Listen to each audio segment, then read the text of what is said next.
The kettle whistled softly as I measured coffee grounds into the French press. Outside my apartment window, the late winter sky was a flat sheet of gray, the kind of overcast that made the air feel heavier. I had just poured the hot water when my phone rang, its sharp chime breaking the quiet. Sorel's name lit up the screen. My cousin wasn't the type to call without a reason, and certainly not on the night of my father's 70th birthday party. I let it ring twice before answering. "Tamsin, just checking in," she sang, her voice coated in that artificial sweetness she used when there was a sting hidden underneath. "You're still coming tonight, right?" "Yes," I said evenly, watching the coffee swirl in the press. "Perfect. Oh, and make sure to bring your ID. You know, just in case they're checking guests at the restaurant." I paused, the implications settling between us. Checking guests? You never know with these places. They can be strict. Her chuckle was light, but the jab was deliberate, as if my place at my own father's table could be questioned. I let a polite laugh slip, more for my own composure than for her benefit.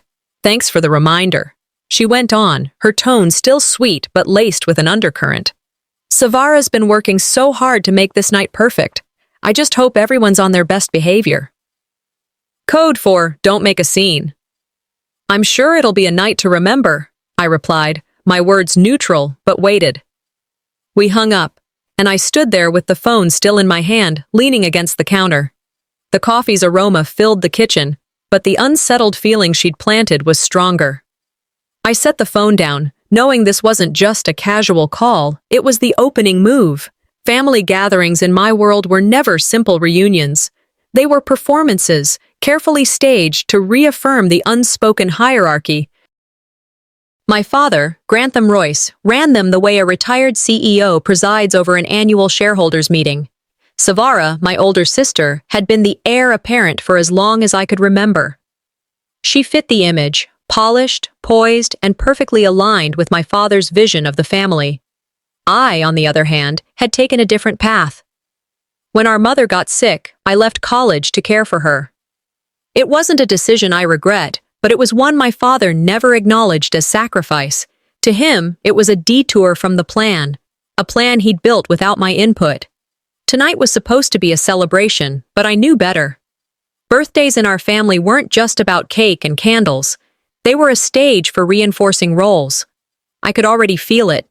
This evening wouldn't just be awkward small talk over wine. Something had been set in motion, and Sorel's call had been the first hint. By the time I arrived at the waterfront restaurant, the early evening air was sharp against my skin. The lobby glowed with warm light, polished wood floors reflecting the movement of well-dressed guests. The hum of conversation floated in from the dining room beyond. I approached the check-in table, smiling politely at the hostess. "Reservation for Royce," I said. She scanned the list, her brow knitting slightly. "Name? Tamsin Vorick." Her eyes flicked down the page. After a pause, she reached for a card. "Here you are," she said, handing me a name tag. It read, "Guest, Unknown." I stared at it for a moment, feeling the subtle sting more sharply than if someone had said it to my face. My last name was missing. The hostess shifted uncomfortably. "It's probably just a mix-up," she murmured, flipping through the list again. My name was scribbled at the very bottom, in smaller print than the others. Before I could respond, Savara appeared beside me in a shimmer of perfume and pearls. "Oh, must be a mistake," she said lightly, plucking the tag from my hand. Her smile was aimed at the hostess, but the quick flicker in her eyes was for me. "I'll take care of it." She didn't. Instead, she handed the tag back with the same smile, then swept away to greet someone more important. Guests in line glanced at me, their polite curiosity barely masked. I slid the tag into my pocket, choosing not to wear it. A small act of defiance, but mine nonetheless. I hadn't made it 3 steps before 2 of my father's old business friends intercepted me. "So," one of them chuckled, "are you the +1 tonight?" I met his gaze calmly. "I'm his daughter." The silence that followed was brief, but telling. They both gave polite smiles, the kind that come when someone realizes they've just crossed a line but won't apologize. I kept moving, weaving through the crowd. Years of attending these events had trained me to notice the details, the seating chart set prominently near the entrance, for instance. My name wasn't anywhere near the head table. I was at the far end of the room, far from where the toasts and conversations would center. It was a small thing, maybe, but in this family, small things were never accidents. I passed clusters of relatives, their conversations dipping briefly as I walked by. My expression stayed neutral, but inside, resolve was hardening. If they thought I'd sit quietly in the corner and fade into the background, they were mistaken. Finding my table, I set my clutch down on the white linen. The chair faced the service door, where waitstaff rushed in and out carrying trays. From here, I could see the ocean through a sliver of window, the sound of the waves muted by the thick glass. Laughter rolled over from the head table, a warm sound to anyone else, but one I recognized as the comfort of the already powerful. I pulled out my phone and sent a quick text to Corwin, my uncle, and the one person in the room I trusted. Already a game tonight. You seeing this? From across the room, he glanced at his phone, then at me. His reply came seconds later. Keep your eyes open. It's just starting. I slipped the phone back into my clutch and took a slow breath. They wanted me to react, to give them something they could spin later. Not tonight, not yet. I would choose my moment. The hum of conversation grew louder as I stepped past the threshold into the main dining room. Warm, golden light bounced off the polished floor, but it was the head table that drew every gaze. My father sat there in a navy suit, posture as straight as if he were presiding over a corporate gala instead of his own birthday dinner. His laughter carried easily across the room, mingling with the soft clink of glassware. My eyes moved quickly to my assigned table, and the earlier suspicion I'd had in the lobby was confirmed. It was nowhere near the center of the action. Instead, it was tucked by the service area, close enough to hear the kitchen doors swing open, but far enough to miss any private exchanges at the head table. The name card waiting for me bore my first name only, the family surname conspicuously absent. As I set my clutch down, I noticed two guests glance from the card to me. They smiled, polite, restrained, but the curiosity behind it was unmistakable. I could almost hear their unspoken questions. I remembered something a mentor once told me. Power is often in how you react, not how you act. So, I pulled out the chair deliberately, smoothed the napkin onto my lap, and gave no outward sign that their small, deliberate insult had landed. From where I sat, I had a clear vantage point of the room. Savara was making her rounds, every movement calculated. She touched a shoulder here, clasped a hand there, leaning in just enough to make the other person feel chosen. Her pearl earrings caught the light with each nod. At a table near the middle, Sorrel huddled with two cousins, their heads bent together in a conversation punctuated by glances in my direction. Whatever was being said, it wasn't meant for my ears, though the message was sent plainly enough. My father didn't look my way at all. He was deep in conversation with a silver-haired man I recognized from his business days, both of them laughing in the comfortable rhythm of old allies. The seating layout around them was no accident, his most trusted people closest, those in favor orbiting just beyond. The rest of us were out on the edges, like planets too far from the sun to feel its warmth. It reminded me of boardrooms I'd visited in my early career, where the position of your chair often mattered more than your contribution. This was no different. Just family dressed in evening wear instead of suits. The scrape of a microphone interrupted my thoughts. The MC, a family friend, smiled broadly as he stood. If I could have your attention for a moment, Grantham would like to say a few words before the main course is served. Polite applause followed. My father rose smoothly, adjusting his jacket, and began with practiced warmth. He thanked everyone for coming, reminisced about his years building a business, and mentioned a few milestones. Then, as always, he moved to the section of the speech where he spoke about his children. Savara, he said, his voice swelling slightly, has done incredible work leading our family's ventures forward. Her achievements are a testament to her dedication and vision. More applause. He went on to praise a nephew for graduating from law school, another for his recent marriage. Each mention was carefully framed, highlighting successes that aligned neatly with his values. Then his eyes flicked toward me. And then there's Tamsin, who's always had a creative approach to life. Remember when you dropped out and traveled around? She's always been our free spirit. The room chuckled lightly. I heard the sound like a wave breaking, not cruel but informed by the story they thought they knew. They didn't know that I'd left school to care for my dying mother, that those months weren't spent on beaches or in foreign cafes, but in hospital rooms and at her bedside. I kept my face composed, letting the words pass over me. If I corrected him here, I'd look defensive. I knew from experience that truth delivered in the right setting was more powerful than an impulsive rebuttal. I lifted my water glass, taking a slow sip. Never interrupt a storyteller, I reminded myself. Let the audience discover the truth in time. When the applause ended and he took his seat again, I turned to the woman beside me. We'd met once before at a charity event, and I remembered her as someone who listened more than she spoke. "It's been a while," I said warmly. "I don't think I've seen you since the spring fundraiser." She smiled, pleased to be addressed. "That's right." "How have you been?" "I've kept busy," I said, and then, with care, I offered a shortened, dignified version of my history. How I'd stepped away from my studies to be with my mother, the work I'd taken on afterward, the projects that mattered to me. I left out bitterness entirely, speaking with the same even tone I might use to describe the weather. Her expression shifted. She nodded slowly, a small acknowledgement that she'd heard a different story than the one just told from the microphone. "That must have been incredibly hard," she said quietly. "It was," I admitted. "But some choices don't feel like choices when they're the right thing to do." From across the room, I caught Savara watching. Her smile didn't falter, but it was tighter now, as if she'd seen something she didn't quite like. The first course arrived, servers gliding between tables with practiced efficiency. Plates of salad and crusty bread were set before us, the clink of silverware quickly filling the room again. Conversations swelled, but the false anecdote still hung in the air, lingering like an aftertaste. My phone buzzed in my lap. A message from Corwin. "They're setting a stage. Watch for the next act." I let my gaze drift toward the head table. My father was laughing with Savara, their heads close, expressions locked in shared amusement. Sorrel leaned in to say something, prompting another ripple of laughter. It wasn't casual, it was the body language of people aligning on a plan.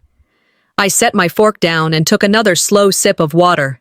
The evening was far from over, and every move they made was another piece of the puzzle I was already mapping out in my head. I steadied myself. This was a long game, and I'd play it with patience. Tonight wasn't about reacting. It was about watching, learning, and making sure that when my moment came, it would be on my terms. The clink of silverware and the low hum of conversation carried across the room as servers moved between tables. I let my gaze wander, pretending to be absorbed in the swirl of activity when something near the head table caught my attention. Against the far wall, just beside where Grantham sat, a long table had been dressed with a white cloth and arranged like a miniature museum. Framed photos of him from his early business days, awards polished to a shine, a few carefully chosen personal items, all placed to invite admiration. And there, dead center, was the leather-bound journal I had given him when he retired. A gift I'd chosen for its archival paper and sturdy spine, imagining he might use it to record the family stories he claimed to treasure. Only now, the little brass placard in front of it read, "Gift from Savara." I didn't move. My eyes tracked Savara as she led an older guest toward the display. She gestured at the journal, smiling with the ease of someone entirely comfortable taking credit for something she didn't do. The guest murmured admiration for her thoughtfulness, and Savara accepted it as though it belonged to her.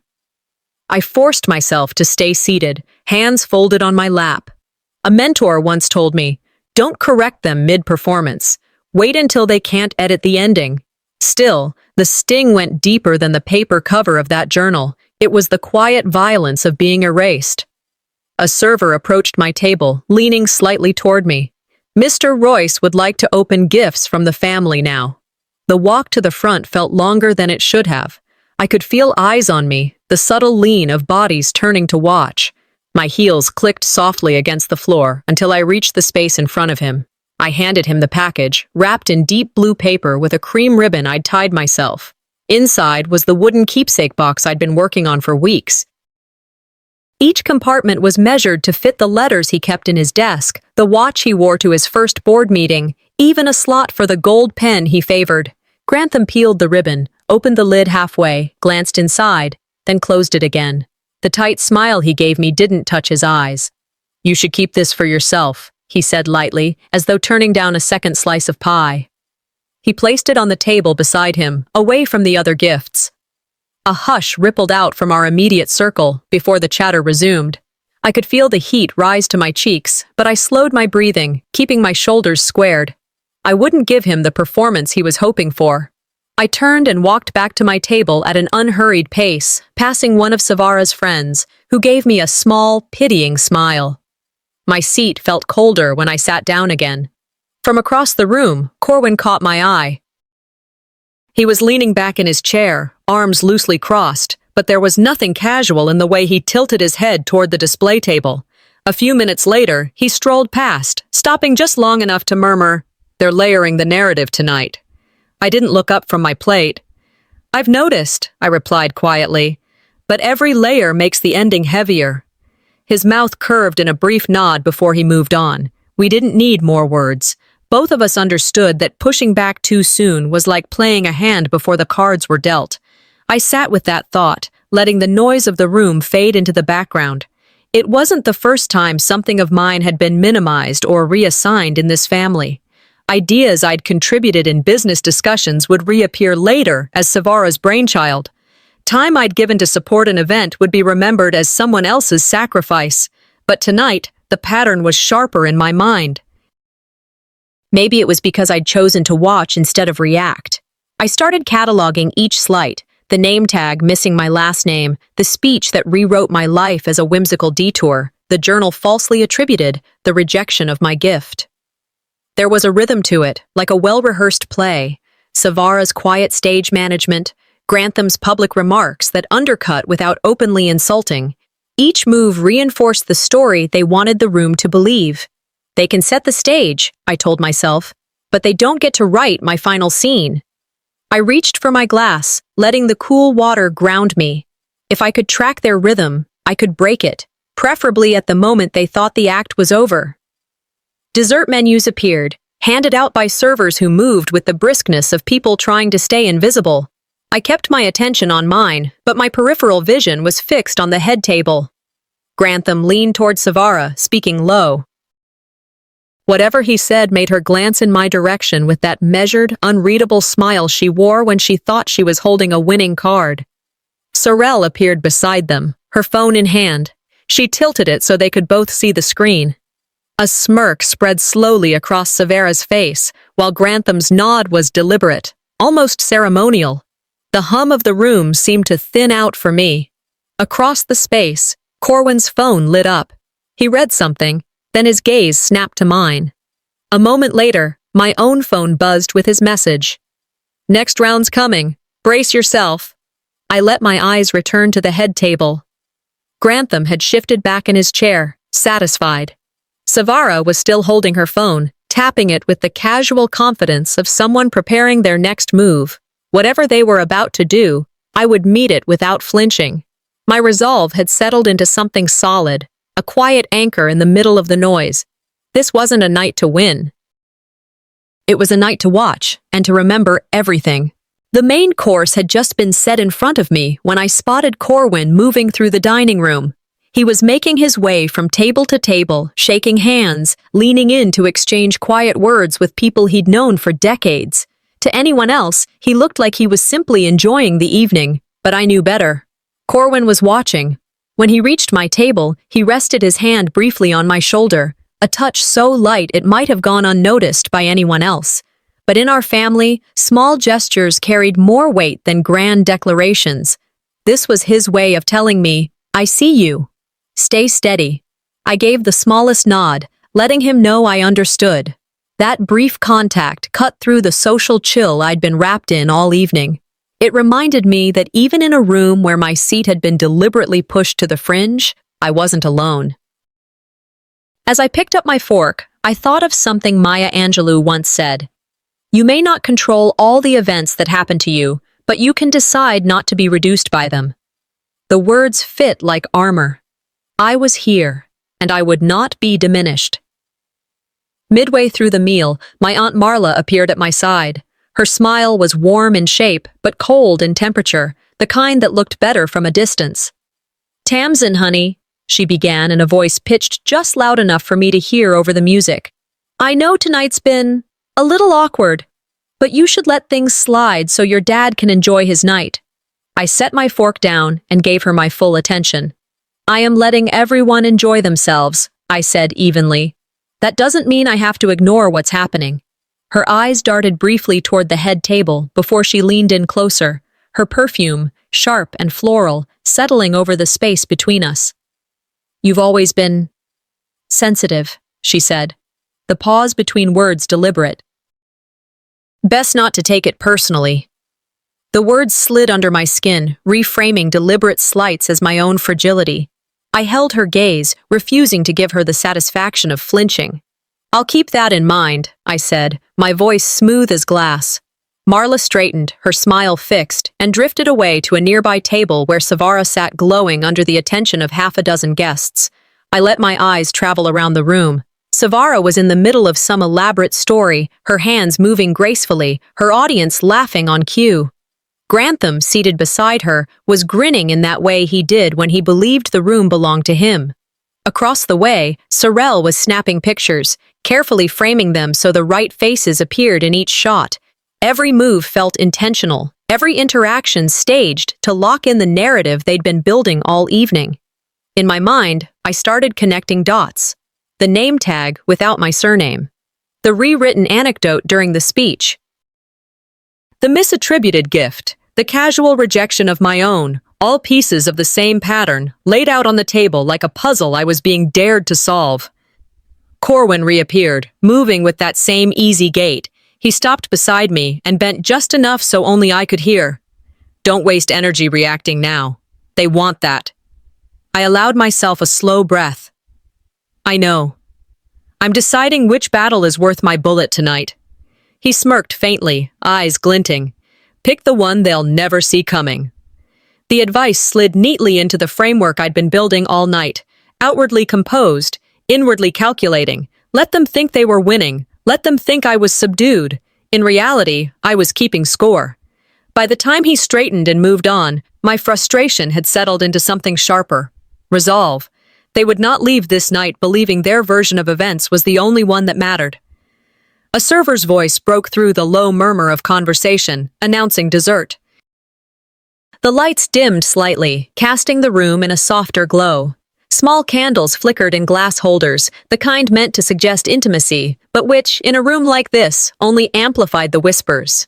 From my vantage point, I caught Savara turning toward me. Her lips moved quickly, a whisper aimed at Grantham. He followed her gaze, met my eyes for a fraction of a second, and then looked away with a smirk that was pure challenge. My phone buzzed against my leg. Without glancing down, I knew it was from Corwin. They're planning something in the next segment. Be ready. I set down my fork, my heartbeat steady but my senses sharpening. If they thought the evening's opening acts had worn me down, they were about to discover just how wrong they were. The chime of glass on silverware cut through the room, and conversation ebbed. Grantham was on his feet, smiling in that well-practiced way that told everyone he was about to take control of the room.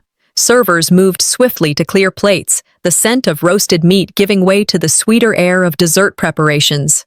"First, thank you all for being here tonight," he began, his voice warm and full, the tone of a man comfortable with attention. "It means so much to celebrate surrounded by family and friends." He nodded toward Savara. "And a special thanks to my daughter for orchestrating such a perfect evening." Polite applause rippled through the room. He made a few light jokes about the family's competitive holiday games, about an uncle's questionable golf swing, and the audience chuckled on cue. Then his tone shifted, the smile thinning just enough for me to see it. His eyes locked on mine. "Of course," he said, letting the pause hang. "Some people here, well, they've taken more than they've given. Freeloaders like that belong on the street, not at a celebration." The silence that followed was sudden and heavy. A few guests gave uncertain laughs, testing whether this was meant to be funny. Others looked down at their plates. I kept my expression calm, my shoulders square, even as my mind noted each reaction. Who smirked, who winced, who avoided looking at me altogether. These details would matter later. I thought of something my old boss once told me. When someone tells the room who they are, believe them. But don't forget to tell your story later. Savara broke the tension with a soft laugh, tilting her head in mock embarrassment. "Oh, Dad," she said, as though brushing away a harmless comment. Her gaze swept the room, inviting others to join in her dismissal. And they did. Little chuckles here, polite smiles there. A few distant relatives sent me looks of pity, but most avoided eye contact entirely. Sorrel was already lifting her phone, snapping photo after photo of Grantham mid-speech, framing him as the evening's undisputed center. I reached for my water glass, taking a measured sip. My face gave nothing away. If they were looking for a visible reaction, they wouldn't find it here. After the toast, a call went out for a family photo in front of the head table's elaborate backdrop. Guests began to drift toward the designated spot, voices rising with that mix of ceremony and mild chaos that always accompanied such moments. I joined the movement, stepping toward the group forming under the lights, but as I approached, Savara intercepted me with a smile that didn't touch her eyes. "We're doing immediate family first," she said lightly. "We'll get everyone else after." I stepped back, my path blocked not by her words, but by the unspoken weight behind them. The photographer began arranging people, Grantham in the center, Savara at his right, the chosen circle filling in neatly around them. I stayed just outside the frame, watching as flash after flash went off. The everyone else photo never materialized. By the time I'd returned to my table, my phone buzzed. A notification from social media. Sorrel had posted the picture. Royce family, stronger than ever. My absence in the image was as loud as a shout to anyone who knew me. I saved the post without comment, sliding the phone back into my clutch. Evidence. Corwin found me a few minutes later, his expression carved into something between irritation and admiration. He leaned in close enough that only I could hear. "They're getting bolder, means they're scared of something." "Then they should be very afraid," I replied evenly. "I'm done playing invisible." His nod was sharp, approving. He scanned the room once more before stepping away, positioning himself near the edge of the gathering like a sentinel. From my seat, I watched the dessert table being dressed. The smell of chocolate and citrus reached me before the plates did. Across the room, Grantham and Savara were in another hushed exchange, heads close, voices low. Sorrel sat a few seats away from them, fingers flying over her phone's screen, her mouth set in a satisfied curve. My own phone vibrated again. I pulled it from my clutch just far enough to read the text. "You'll regret showing up tonight. No name, no picture. Just that." I let the screen go dark and slid it away. The taste of the evening had shifted. No longer the flavor of polite hostility, but something sharper. Preparation. The dessert table had just been set when I stepped away from my seat, weaving between clusters of guests. My intention was simple: stretch my legs, maybe get a closer look at the pastries lined up under the warm glow of the buffet lamps. But halfway there, I caught a fragment of conversation that stopped me cold. "Savara really lucked out with that house," one of my older relatives said, her voice tinged with admiration. "Grantham knew what he was doing," the other replied knowingly. "That property's worth a fortune now. Can you believe he transferred it months ago?" A quiet chill spread through me. They went on, casually exchanging details: the street name, the big front porch, the stained glass windows over the entry. There was no mistaking it. They were talking about the craftsman in Old Town Tacoma. My mother's house. The one I grew up in, where every corner held a memory, where she had poured her love into every detail from the rose bushes to the worn banister on the stairs. "Papers all squared away before the holidays," one of them added. "Savara's name on the deed now, plain as day." It hit me in two waves. The first, the legal betrayal of transferring the property without so much as telling me. The second, the personal erasure. That house wasn't just an asset. It was part of my mother's legacy, a piece of her that I believed would remain in the family equally. I stood frozen, staring at the neat rows of tarts and mousse that now seemed absurdly trivial. My fingers curled lightly against the side of my dress, willing my face to remain neutral. No scene. Not here. Not now. Instead, I filed the information away, the words property records already taking shape in my mind. They could be traced, verified. Hard proof didn't bend to charming smiles or carefully spun anecdotes. As the evening drew toward its natural close, I made my way toward the front of the restaurant. The main doors stood open, a gentle draft pulling in the briny scent of the harbor. But before I could step into the queue for the valet, Sorrel appeared at my elbow. "Oh, Tamsin," she said, her tone bright but her eyes calculating. "The valet's backed up. You might want to use the side exit. It's quicker." I followed her glance toward the left, where a narrow hallway led to a plain metal door. Beyond it, I knew, was the service lane, lined with dumpsters, shadowed, invisible to the crowd still mingling in the main space. A quick exit, and an erasure. Her smile deepened, a hint of satisfaction flickering across her face. "You'll be halfway to your car before anyone knows you've gone." I met her gaze evenly. "No thanks," I said, my voice as calm as if we were discussing the weather. "I'll wait." Turning, I walked back toward the lobby, deliberately passing close enough to Grantham and Savara that they couldn't miss me. Grantham didn't look up from his conversation, but Savara's eyes flicked toward me briefly, assessing. I kept moving, heels tapping steadily against the tile, and reclaimed my spot where anyone leaving would see me. In my head, I began tallying the night's record, the strategic seating, the name tag without my surname, the free spirit anecdote twisted into a dismissal, the journal misattributed to Savara, the gift I'd crafted with my own hands, rejected, the freeloader remark in front of everyone, being cropped out of the family photo. And now, the quiet revelation that my mother's house, my childhood home, had been signed away without a word. This wasn't petty politics anymore. This was deliberate, systematic exclusion with financial teeth.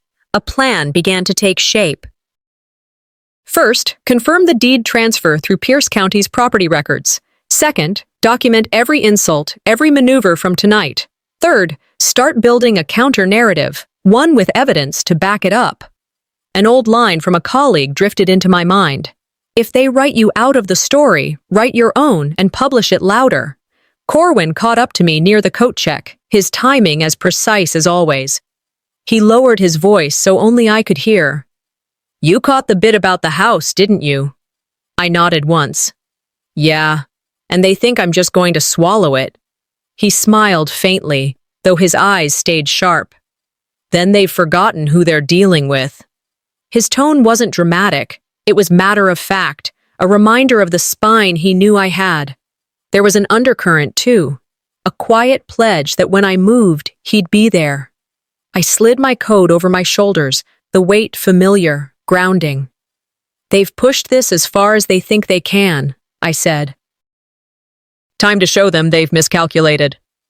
Finally stepping out into the cool Tacoma night, I was greeted by the sparkle of harbor lights on dark water. The air was crisp, carrying the faint tang of salt. I drew a breath to clear my head, but before I could take a step toward the valet line, my phone buzzed. A new notification from an unknown number. I unlocked the screen. It was a link to the Pierce County property database. My thumb hovered for a moment before I tapped it. The page loaded slowly, as though to prolong the moment. And there it was, in stark black and white, the deed transfer. Date, 4 months ago. Seller, Grantham Royce. Buyer, Savara Klein. Beneath the link, a single line of text. "Thought you should have this." The glow from the phone lit my hands as I looked back toward the restaurant entrance. Through the glass, I could see the swirl of movement, the curve of Savara's laugh, the comfortable lean of Grantham in his chair. My mind shifted, the last remnants of shock giving way to something colder, more deliberate. This was no longer about enduring the evening. This was about preparation. The party had thinned into smaller groups by the bar and dessert tables, the air quieter, but still taut with the undercurrent of the night's earlier jabs. I was circling toward the far side of the room when I caught the sound of hushed laughter, quick, sharp bursts that didn't match the easy chuckles of polite conversation. 2 younger cousins huddled over a phone, their shoulders nearly touching. "Wow," one said, unable to contain his grin. Didn't know she borrowed money from Grandpa and never paid it back. I slowed my step, then moved closer as though reaching for a glass of water from the nearby counter. The glow from the phone lit their faces, and the document on the screen. It was a typed family financial summary with Grantham's name at the top in bold, the kind of mock letterhead you'd expect from a small business. My own name was highlighted in yellow, a number next to it in the thousands, with the word unresolved in parentheses. It was amateur in its formatting but dangerous in its intent, designed to look official enough to stick in someone's mind. The so-called freeloader file. Not just a rumor now, but a prop to solidify the story they'd been seeding since the first toast. Anger tightened in my chest, but I forced myself still. Reacting here would only confirm whatever performance they were trying to coax out of me. I took in every detail instead. The mismatched fonts, the sloppy alignment, the date typed in an incorrect format, all markers that would make it easy to disprove later. Evidence, catalogued. I stepped away before they noticed me, a glass of water in hand, my face arranged in polite neutrality. My phone buzzed. A message from a mutual friend who wasn't at the party but was clearly watching it unfold from the edges of our family's digital web. It was a screenshot of the family group chat. There it was, Sorrel's name above a meme, a stock image of a woman sprawled on a couch, smiling at the ceiling. Across the top, in bold white letters, "When you live rent-free for 10 years. Below it, a string of laughing emojis, courtesy of cousins and second cousins. Savara had added her own, a smirking face. The hit landed in two places at once, public shaming inside the family and the casual cruelty of turning me into a punchline. The older relatives, the ones who didn't live on their phones, might never see it, but the younger ones would, and they'd pass it around, layer by layer, until the story hardened into something they accepted as fact. I saved the screenshot into my growing folder of evidence and locked my phone without adding a single word to the thread. Silence, for now, was my sharpest weapon. A shadow fell over my table. What did they do now? Corwin's voice was low, but I could hear the tension coiled in it. I slid my phone toward him just enough for him to see the meme. His jaw tightened, and for a moment he looked like he might march across the room, but then he shook his head. Not tonight, he murmured. You'll get them when it matters. I nodded because he was right. The big stage wasn't here, not yet. I know, I said. This is just fuel. Good, he replied. Keep your head, and make sure you know exactly who's laughing along. We spoke briefly, plotting in half sentences. Who I should keep close, which conversations to steer toward neutral topics to keep myself off their radar, which people might be willing to speak up later if the tide turned. Then he straightened and moved on, blending back into the crowd. I spent the next half hour in small, meaningless exchanges with guests who had no part in the evening's undercurrent, all while my eyes kept working the room. Every time a phone lit up, I made a mental note of who leaned in to look, who laughed, and who glanced over at me afterward. The map in my head filled in, lines between those who had avoided me earlier and those now wearing the thin smiles of people who'd just heard a joke at my expense. Each smirk was a reminder, each sidelong glance, another mark in the ledger I was keeping. By the time the night was winding down, people were gathering coats and saying their drawn-out goodbyes. I was stepping toward the lobby when Savara appeared in front of me, her perfume cutting through the air before her words did. You should have stayed home, Tamsin, she said quietly, her mouth curled in that half-smile she used when she thought she was being clever. Would have saved you the trouble. I met her gaze, unblinking. Trouble for who? The smile faltered, just slightly, but enough for me to see it, before she stepped past me and joined Grantham by the door. I walked out into the cold night air, the sound of the harbor faint against the thud of my own pulse. My phone felt heavier in my hand than it should have, weighted by every file, every screenshot, every memory I'd collected tonight. They'd built a wall of lies. I'd just started stacking my own bricks. The last of the dessert plates had been cleared, and a soft murmur drifted through the room as guests lingered over coffee or moved into small conversational clusters. I was gathering my clutch when Grantham's voice rose above the low hum. Before everyone leaves, he announced, his tone sharp enough to cut through the background chatter, I'd like a private family word." He didn't lower his voice. In fact, he pitched it just right so that every nearby table could hear. I stayed where I was, spine straight, as he stood, one hand resting on the back of Savara's chair like an anchor. "Tamsin," he said, fixing me with a gaze that felt like a deliberate spotlight, "you've embarrassed this family for the last time. You are no longer welcome in my house." A ripple of gasps fluttered around us. Out of the corner of my eye, I saw Savara watching me with barely concealed satisfaction. Near the bar, Sorrel leaned against a high-top table, her smirk almost casual, as though she'd been waiting all evening for this line. I let the silence stretch until it became uncomfortable, forcing the weight of his words to settle on everyone listening. When I finally spoke, my voice was even, measured. "That's not your call alone," I said, considering part of that house came from Mom's side. The effect was immediate. The low background noise stilled entirely. People exchanged glances, realizing this wasn't just about family tensions, it was about property, legacy, and the kind of dispute that left scars. Grantham's jaw tightened, but he didn't respond. Corwin stepped closer, slipping between a pair of guests. In his hand was a folded sheet of paper, which he pressed into mine under the guise of a comforting pat on my arm. "Don't open it now," he murmured, before moving a half-step back to keep us from drawing attention. I glanced down discreetly. The page was a photocopy of a contract, dated, signed by Grantham and Savara, but conspicuously missing my name in the section marked Required Signatories. It detailed the sale of a smaller family property I'd had partial ownership of, and the omission wasn't just an oversight, it was illegal under state inheritance law. My pulse kicked hard, not from fear, but from the rush of recognition. This wasn't just an insult or a rumor, it was leverage. Solid, tangible, unspinnable proof that they had acted without my consent to strip me from a shared asset. I slid the document into my clutch without unfolding it fully, my mind already sketching the framework of how and when to use it. Not now, not here. This wasn't the battlefield I wanted.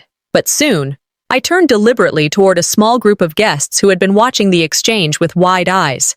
"Thank you," I said to Grantham, the words calm, unhurried, "for making your position clear. Now I know exactly where I stand." It wasn't loud, but it landed. I saw the flicker of uncertainty in a few faces, the way they looked between him and me, as though trying to recalibrate the story they'd been fed. Savara jumped in quickly, her tone light and dismissive. "All right, everyone, let's not end the night on such a serious note. We're here to enjoy each other's company."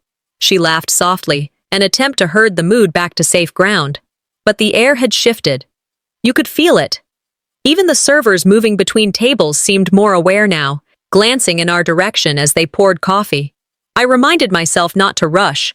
This wasn't about claiming a win tonight. It was about dismantling their version of the story piece by piece, in ways they couldn't edit or erase. Every public slight, every private maneuver, they were weaving their own noose, and I was letting them pull it tighter. With the contract in my possession, I held something they couldn't control. It was a seed, and I intended to plant it where it would grow in full view of anyone whose opinion mattered. I had started for the coat check when Grantham's voice followed me. "You walk away now. You don't come back." I paused with my hand on the back of a chair, not turning, just letting the statement hang in the air for a moment. "Then watch where I walk too," I said, the words steady, almost conversational. Without waiting for his reply, I crossed the room. The cool night air hit me as I stepped outside, sharp and clean, washing away the heat of the confrontation. The harbor lights shimmered on the black water, and for the first time all evening, I felt the stillness of my own composure. My phone vibrated in my hand.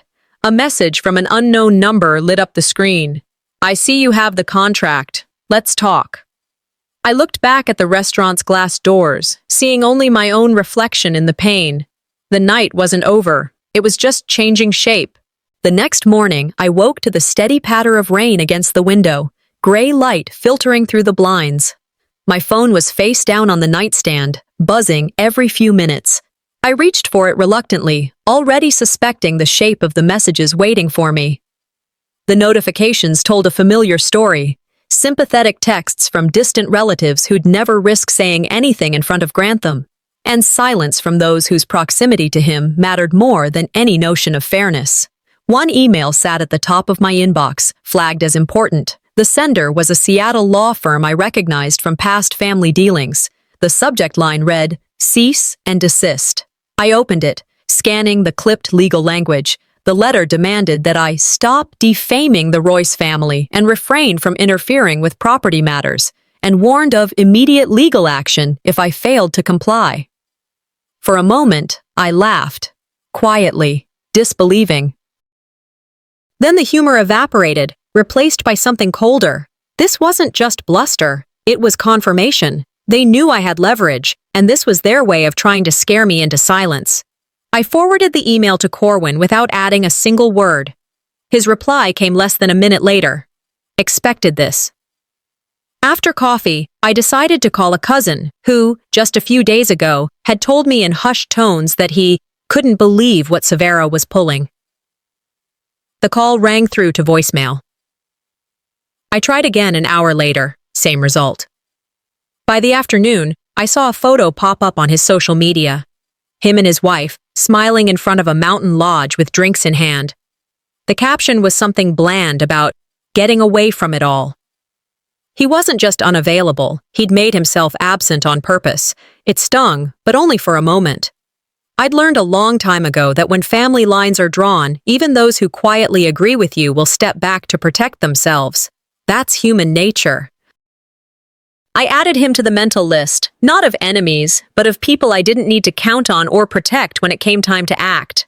The fewer illusions I had, the sharper my focus became. That focus led me to the kitchen table, where I spread out everything from the night before. My phone screen glowed with the screenshot of the group chat meme, each laughing emoji as telling as a signature. Next to it, the printed property records from Pierce County, black and white proof of the house deed transfer. The family photo from the party, where my absence was as deliberate as the backdrop. And now, the cease and desist letter. Each piece was a chess move they had made, but all of them could be turned. They'd left fingerprints on every action, and those marks were more valuable than they realized. I felt the rawness of the past 24 hours in my chest, but focusing on the paper trail gave me a sense of control.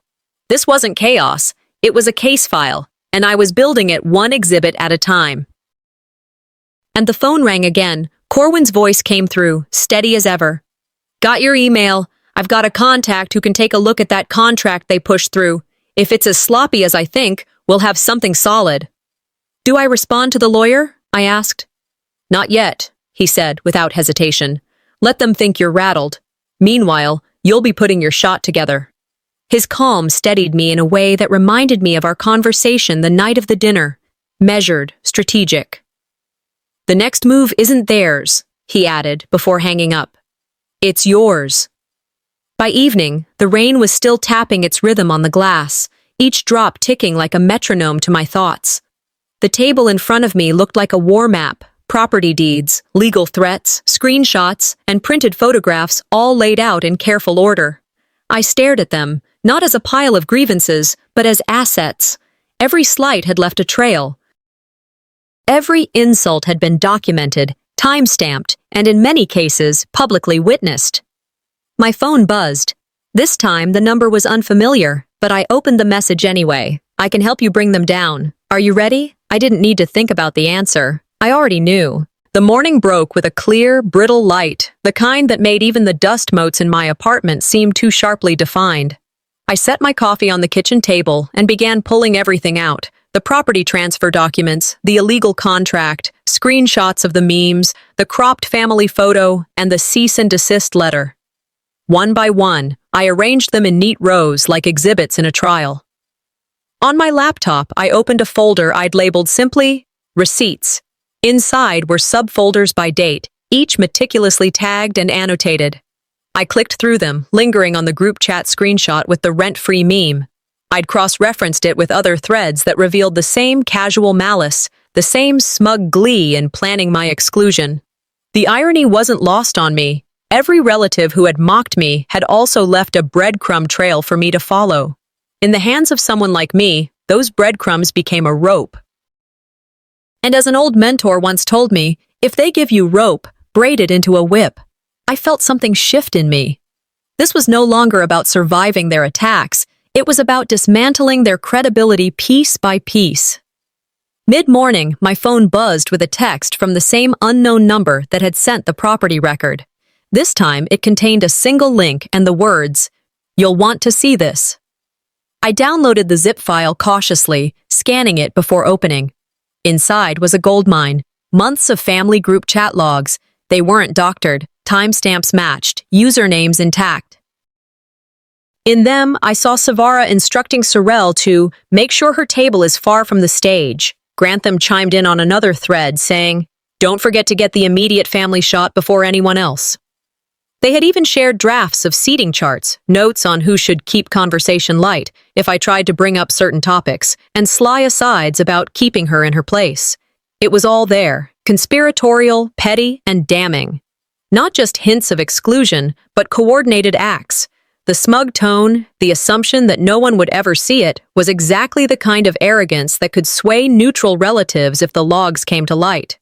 I stored the entire file on an encrypted drive, making 3 separate backups. This was the missing puzzle piece. By early afternoon, I was sitting in a quiet downtown cafe with Amelia, a friend who had built a career in corporate communications. She specialized in controlling narratives under pressure, and she was one of the few people I trusted to hear even part of this. I laid out a selection of the evidence on my tablet, not all of it, just enough to give her the shape of the problem. Property transfers without consent, public humiliation masked as jokes, digital records of coordinated exclusion. She scrolled slowly, her brow furrowing. "You have a timeline," she said. "That's your advantage. They've been playing moment to moment, but you can lay out the whole arc. Control the first reveal, and you control how the story is received." I sipped my coffee. "And the timing?" "When they can't spin it fast enough," she said flatly. "You drop this when they're invested in something they can't abandon, an event, a meeting. That way they have to respond in public, on your terms." We talked through scenarios, a legal filing timed with a family gathering, a strategic leak to someone they trusted but who would pass it further, a private confrontation with selected witnesses present. When I left the cafe, I had a plan in 3 parts. Protect the most damaging evidence, build quiet support among the relatives still on the fence, then deliver everything at a moment of maximum impact. Back home, I opened a blank document and began drafting a letter to the handful of relatives I believed could still be swayed. For each, I listed the events they'd witnessed, pairing them with a piece of proof. No exaggeration, no unnecessary emotion, just facts in black and white. Every word was chosen to tighten the net. If the truth hit them hard enough and without room for denial, they wouldn't just see what had been done, they'd see who had done it, and why. And once that happened, there would be no escape route for Grantham, Savara, or their enablers. I was closing my laptop when my phone rang. Corwin's name lit the screen. "They're meeting tomorrow," he said without preamble. "Without you. My guess is they're building their own version of the story." I looked toward the folder on my desk, labeled Receipts. "Then we should give them something to talk about," I said, already knowing the shape of the move I'd make next. The rain had returned by the time I sat at my kitchen table, a steady rhythm against the glass that seemed to match the deliberate pace of my thoughts. In front of me lay the letter I'd been drafting for days, pages of careful language, every sentence tightened until it held only the facts. It was addressed to Grantham, Savara, and Sorel, with copies prepared for a handful of relatives who still pretended neutrality. One for Corwin, too. The tone was clinical, stripped of emotion, outlining the events of the birthday dinner, the property transfer, and the long pattern of calculated exclusion. Each point was matched with an attachment: screenshots of the group chat leaks, the property deed in Savara's name, the contract missing my signature, and the cropped family photo. No insults, no speculation, just the evidence they'd left in plain sight. I slid the papers into a thick envelope, the weight of it substantial in my hands. Corwin's words echoed in my head. "Facts are heavy. Make them carry it." I'd decided from the start that this letter wouldn't be mailed. No convenient claims of "lost in the post" or "never received." It would be handed to them directly, in a space where they couldn't quietly toss it aside. The community hall was neutral ground, used for baby showers, memorials, and the kind of family events where everyone pretended to get along. When I arrived, the place smelled faintly of coffee and floor polish. Folding chairs lined the walls, and a few early arrivals made polite conversation near the coffee urn. I chose a table in the corner, set the envelope squarely in front of me, and waited. They came in together, Grantham in his tailored overcoat, Savara in muted pearls, Sorrel with her phone already in hand. Their eyes found me instantly. I stood, greeted them with a nod, and slid the envelope across the table. "Everything you need to know is in there," I said. "I suggest you read it before you speak to me again." Grantham's hand went to the flap, but I stopped him. "Not here. Not tonight." My voice left no room for argument. "I'll make this clear," I continued, my gaze moving between the three of them. "Until you address what's in that envelope, I won't attend family functions, and I won't take your calls. You've made it clear how you value me. I'm simply adjusting my investment in this family accordingly." Savara's lips tightened, irritation flashing in her eyes. Sorrel's smile faltered into something uncertain. Grantham's expression stayed cold and unreadable, but I could feel the shift in the air. I didn't wait for a response.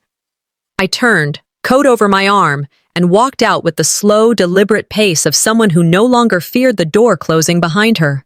Back home, the ache was there, as it always was after these encounters, but it didn't feel like defeat. It felt like clearing a field, stripping away the weeds so something better could grow. They might never change. That wasn't the point. The point was that I had set the boundary and held it. This wasn't reconciliation, it was reclamation. My peace was mine to guard now. Later that evening, my phone rang. Corwin's voice carried the faint static of a car's speakerphone. "I think they're rattled. Be ready for a reaction." "I'm not interested in a reaction," I told him. "I'm interested in results." We said our goodbyes, and almost immediately another message buzzed through. This one was from an unknown number. "They're meeting without you." But I'm in the room. I stared at the words, already feeling the contours of the next move forming in my mind. The message from the unknown informant was short, direct. "They'll be at the meeting today. Bring what you have." I didn't need to ask who they were. Grantham, Savara, and Sorrel, three names that had defined too much of the past months, were meeting with a handful of extended relatives under the guise of future family business. I arrived unannounced. My coat was perfectly pressed, my shoes quiet against the polished floor of the neutral venue, a rented function room at a waterfront hotel. The space smelled faintly of lemon polish and overbrewed coffee. Heads turned as I walked in. A few eyes widened in surprise, others dropped quickly to phones or notepads. I moved with the kind of calm that doesn't invite interruption and took a seat at the far end of the table. My tone was steady when I spoke.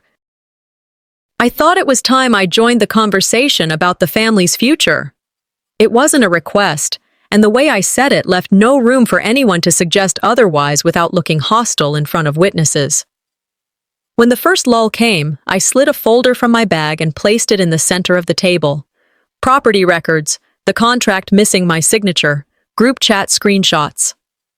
I let the words settle. I narrated the sequence from the birthday dinner to the deed transfer, giving dates, times, and referencing the attachments. My eyes tracked the subtle shifts, one relative leaning forward with interest, another stiffening, a third looking toward Grantham for cues. He tried to cut in, his voice sharp. "You're twisting facts, as always." I met his gaze without raising my own voice. "These are your words, your signatures, your instructions. Nothing here is mine except the truth." The silence that followed was heavier than any argument. People glanced at each other, and no one rushed to fill the space. I reached into my bag again, this time pulling out 2 sealed envelopes. I placed one in front of Aunt Margaret, the other in front of Uncle Robert, the 2 most respected elder relatives, people whose opinions still carried weight. Inside each was a USB drive containing the full receipts folder. "I'm not here to argue," I told them. "I'm here to make sure the right people have the full picture before decisions are made that affect us all." They exchanged a look I'd seen before, one reserved for moments when family politics crossed into dangerous territory. They understood. This wasn't gossip. This was evidence. From that moment, the conversation in the room shifted. Even without opening the envelopes, the elders knew the weight of documented proof. Grantham and Savara could see it too. The loss of control was written across their faces. I stood collecting my bag. This is the last time I'll address this in person. Any further discussion will be through my attorney. Grantham's glare could have cut glass, but I didn't flinch. You told me I didn't belong in your house, I said evenly. You were right. I've outgrown it. The ripple of murmurs behind me followed as I walked toward the door. No one stopped me. No one dared. Back outside, the cold air hit like a clean slate. Corwin was parked by the curb in his truck.